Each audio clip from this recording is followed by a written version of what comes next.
Afro Tales Podcast is a part of the Connected Podcast Network. Chef.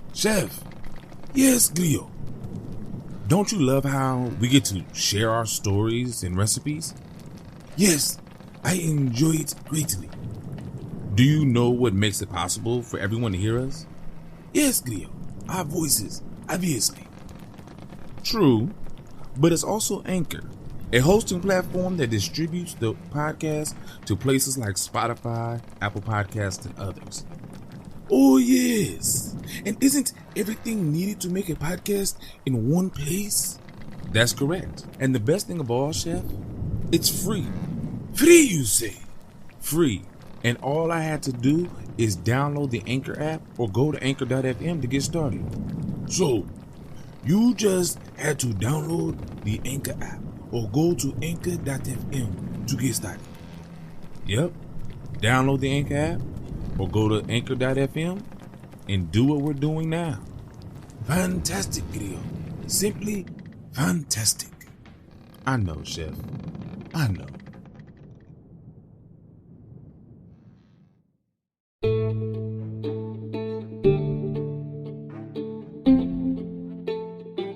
Well, hello there.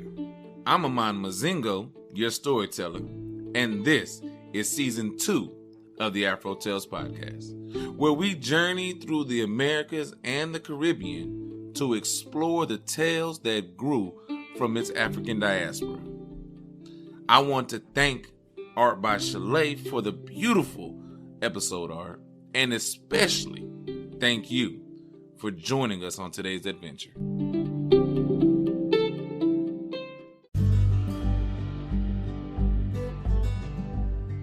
The day Brer Fox and Brer Dog became enemies. Now, I know what you're thinking. Once the animals got here on Earth, what happened next?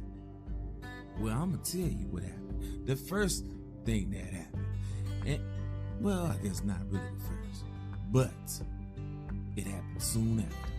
You see, Brer Fox and Brer Dog wound up not being friends anymore. Oh, you want to hear the story? Okay.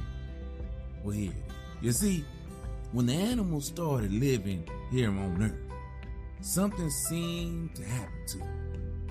Where before they had gotten along with each other, now they started having little arguments and disagreements. It was only a matter of time before they weren't much different from people. You know how we can be. Now, Brer Fox and Brer Rabbit was sitting along the road one day talking about much of nothing when they heard a strange sound. What's that? Brer Fox wanted to know. He didn't know whether to be scared or not. That? Answered Brer Rabbit. Sound like Sister Goose. What's she doing? Battling clothes, said Brer Rabbit. I know you don't know what I'm talking about right there. You take your clothes to the laundromat or have a washing machine and dryer sitting right there in your house. But way back yonder, folks took their clothes down to the creek or stream or whatsoever, got them real wet, laid them across a big rock or something, took a stick and beat the dirt out of them. You don't know nothing about no clean clothes until you put on some that had been cleaned with a battling stick. Well, when Brer Fox heard Sister Goose was down at the stream, his eyes got big and Brer Rabbit knew his mind had just gotten fixed up on something. Brer Fox said he reckoned he better get on home. Brer Rabbit said he supposed he should do the same.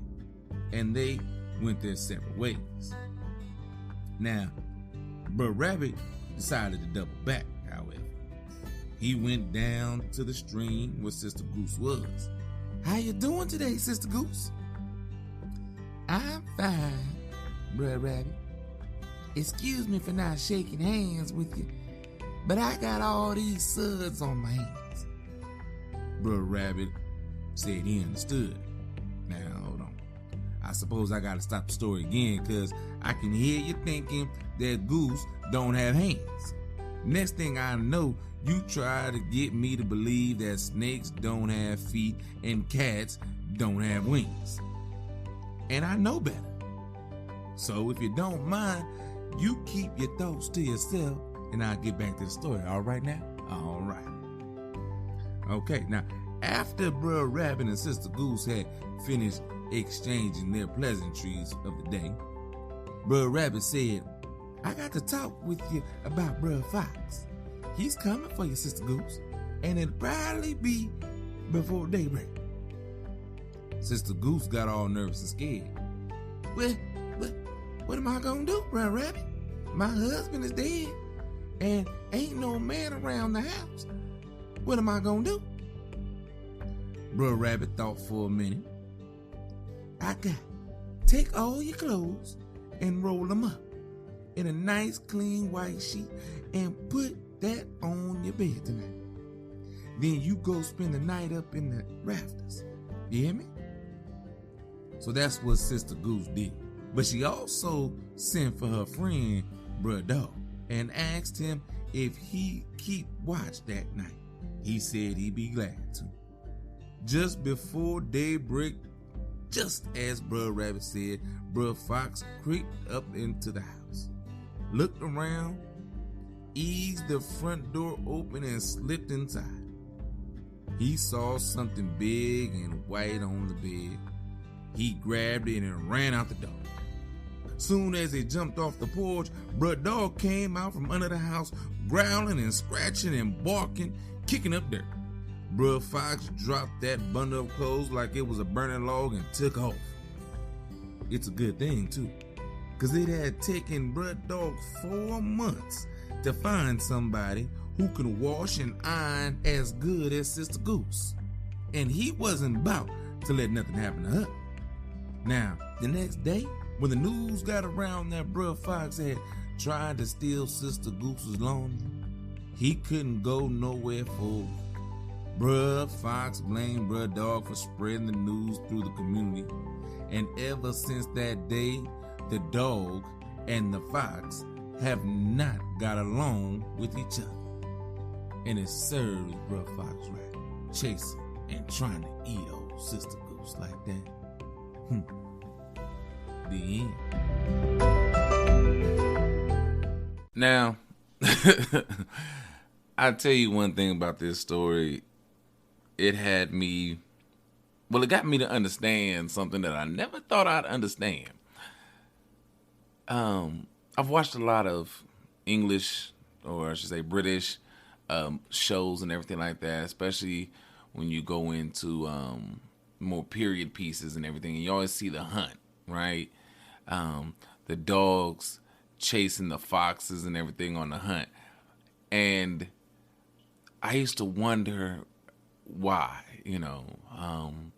for those people in my age group, we remember the movie Fox and the Hound, how the dog, was hunting the fox and everything like that, and then they became friends. So you see all of these movies like this where dogs and foxes don't get along. And I never thought about it, I just thought I used to think it was weird that foxes were being chased by dogs. And this story really gives you a perspective on how that could have happened. Just one version of how that could have happened.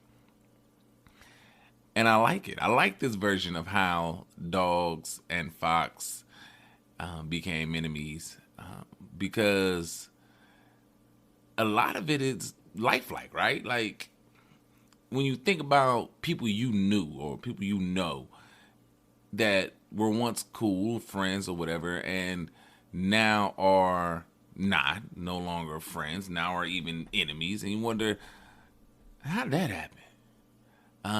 Hatfields and McCoys, type thing. Like, y'all didn't always hate each other. It was a time when you did actually the Hatfield and McCoys is really a good example of two people that got along, two sets of people that got along, and then something occurred, and then generations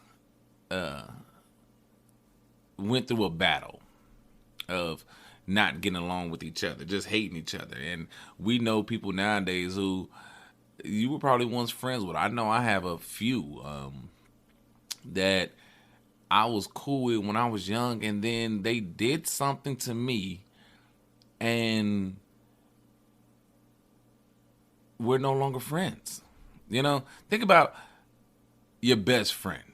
You probably had fights with them, yelled at them, screamed at them, just went, bonkers on each other. Yet you're still cool. You're still best friends with each other. Me and my best friend Big Mike, that's how we are. We've tussled and yelled and screamed and cursed each other out. But to this day, no matter how far we are apart on this earth, we're always best friends, brothers even. But then I have other friends who've done me wrong, and to this day, I don't even want to speak their names. You know what I mean? And if I saw them, I wouldn't give them, a second look. I ain't going to do nothing. I ain't going to start nothing with them, but we just don't get along anymore. I don't look at them the same way. I can't look at them the same way. And for whatever reason, it is what it is. Sometimes we say that, that's just, you learn how to deal with people. You learn how to deal with people from a distance, or you act accordingly with people because of things they've done, of ways they've treated you, things of that nature. And that's okay. Let's not be like the dog and the fox here and get a hatred in you so much that you're constantly hunting each other down, or every time you see each other, it's on sight to say. Every time you see each other, you guys are ready to go at it. Now, that's not what we want to do, but sometimes things happen, and you just have to separate yourself from that person, from those people, from that family, and you just can't be friends anymore. But that doesn't necessarily mean you have to be enemies to the level of confrontation every time you see them. But I like this story though for that analogy, I guess, on humanity. How we do those type of things. But let's be better. Let's do better. Let's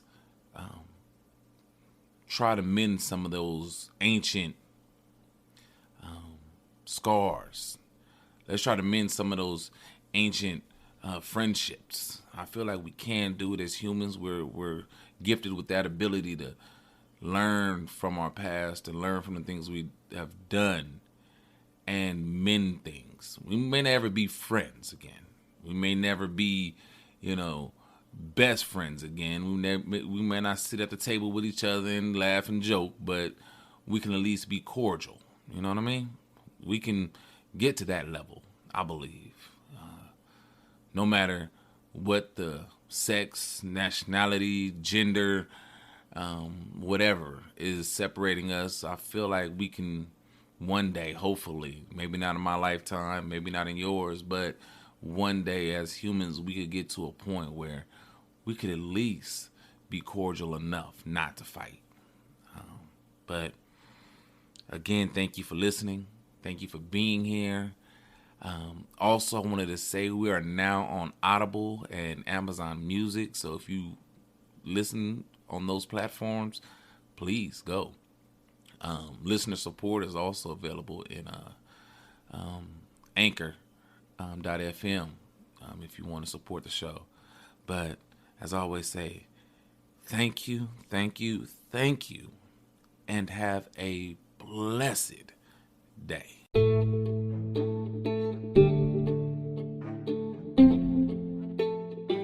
Thank you again for your time. Thank you for supporting and sharing this podcast with your family and friends.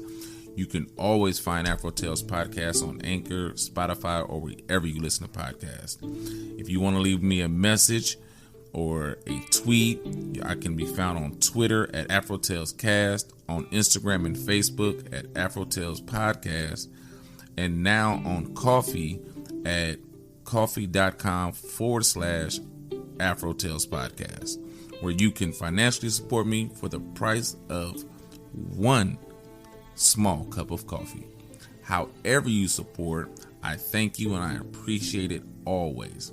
So until next time, have a great day.